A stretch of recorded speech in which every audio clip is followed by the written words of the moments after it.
Chapter 4, Part 3.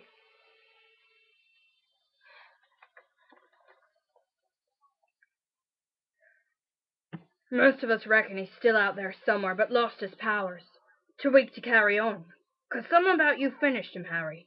There was something going on about that night he hadn't counted on. I don't know what it was, no one does. But something about you stumped him, all right. Hagrid looked at Harry with warmth and respect blazing in his eyes, but Harry, instead of feeling pleased and proud, felt quite sure there had been a horrible mistake. A wizard? Him? How could he possibly be? He'd spent his life being clouded by Dudley and bullied by Aunt Petunia and Uncle Vernon. If he was really a wizard, why hadn't they been turned into warty toads every time they tried to lock him in his cupboard? If he'd once defeated the greatest sorcerer in the world, how come Dudley had always been able to kick him around like a football? Hagrid, he said quietly, I think you must have made a mistake.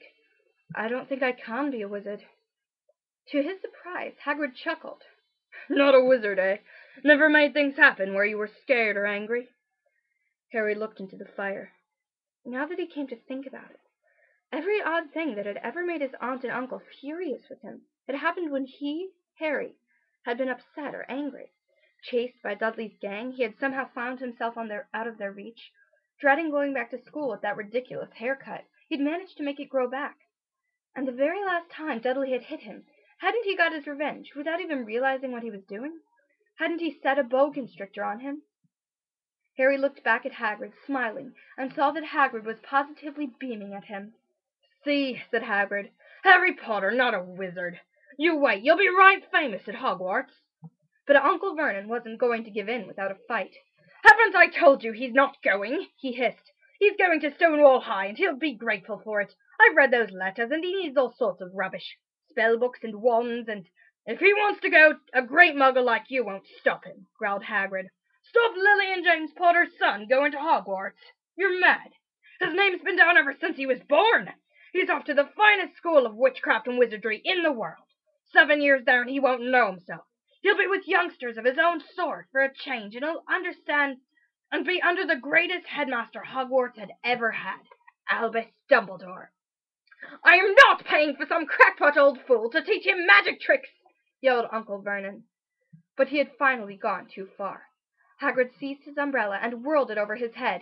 Never, he thundered, insult Albus Dumbledore in front of me!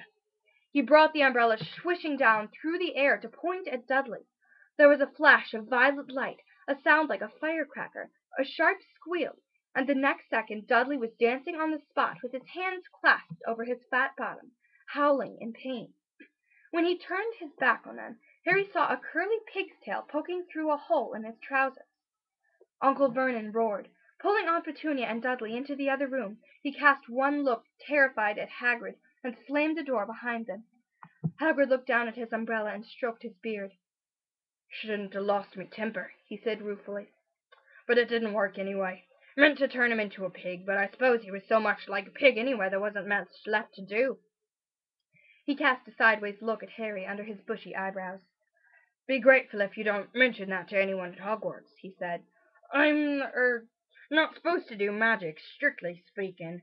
I was allowed to do a bit to follow you and get your letters to you and stuff. One of the reasons I was so keen to take on the job. Why aren't you supposed to do magic? Asked Harry. Oh, well, I was at Hogwarts myself, but I, got expelled, to tell you the truth. In my 3rd year. They snapped me 1.5 and everything, but Dumbledore let me stay on as gamekeeper. Great man, Dumbledore. Why were you expelled? It's getting late, and we've got lots to do tomorrow, said Hagrid loudly. Gotta get to town, get all your books and all that. He took off his thick black coat and threw it to Harry. You can kip under that, he said. Don't mind if it wriggles a bit. I think I still got a couple of dormice in one of the pockets. The end of chapter